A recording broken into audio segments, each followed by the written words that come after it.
রাষ্ট্রের হাল না ধরতেন বাংলাদেশ থাকতো না আজকে। সেই অসম্পূর্ণ স্বাধীনতাকে পূর্ণতা দিয়েছিল 7ই নভেম্বর। ৭১-এর মুক্তিযুদ্ধ যদি আমাদের জাতীয় ইতিহাসের সবচেয়ে গুরুত্বপূর্ণ টার্নিং পয়েন্ট হয়, তাহলে শহীদ জিয়ার স্বাধীনতার ঘোষণা সেই টার্নিং পয়েন্টের উপরকার হীরকখণ্ডটি, মুক্তাটি, সেই কোহিনূর মণিটি।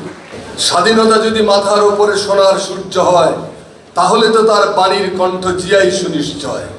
তাহলে স্বাধীনতার ঘোষণা, যেটার ভিত্তি করে বাংলাদেশ স্বাধীন হলো, যেটা তাজউদ্দিন লিখেছেন, একে খন্দকার লিখেছেন, যেটা তাজউদ্দিনের মেয়ে লিখেছেন শারমিন আহমেদ, বলছে যে জিয়াউর রহমানের স্বাধীনতার ঘোষণা আমাদের গায়ের ভেতর দিয়ে বিদ্যুতের স্ফুলিঙ্গ বইয়ে দিয়েছিল।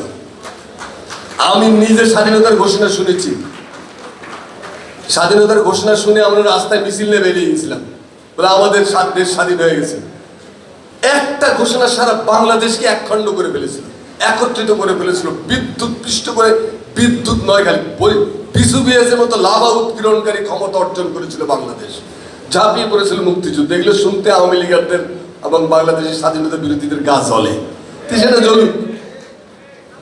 তারপরে আসেন 7ই নভেম্বর। বাংলাদেশকে যখন ভারতীয় খপ্পরে নিয়ে যাওয়ার শেষ কিনারে দাঁড়ানো বাংলাদেশ, ধ্বংস এবং উদ্ধার, এই দুটো মাঝখানে, একদিকে ধ্বংস, একদিকে স্বাধীনতা, কোন দিকে যাবে বাংলাদেশ?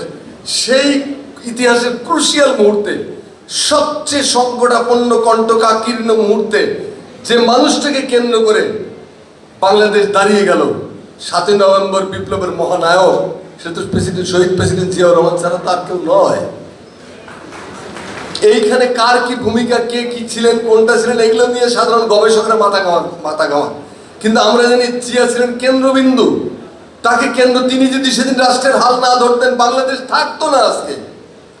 75 সালের 16 ডিসেম্বরে, 71 সালের 16 ডিসেম্বরে যে স্বাধীনতা অসম্পূর্ণ থেকে গেছিল, সেই অসম্পূর্ণ স্বাধীনতাকে পূর্ণতা দিয়েছিল 7ই নভেম্বর। এটা জিয়াউর রহমানের একক অবদান। কাজে 7ই নভেম্বরের যে রেভুলেশন ডে, সিপাহী জনতার এইভাবে কাঁধে কাঁধ মিলিয়ে সংগ্রাম আমাদের ইতিহাসে মাত্র দুবার ঘটেছে। একটা বাহাদুর শাহ জাফরের নেতৃত্বে 1857 সালে, আর একটা শহীদ প্রেসিডেন্ট জিয়াউর রহমানের নেতৃত্বে 1975 সালে 7ই নভেম্বর। দুটো দিনই আমাদের জাতীয় ইতিহাসের অমর দিন।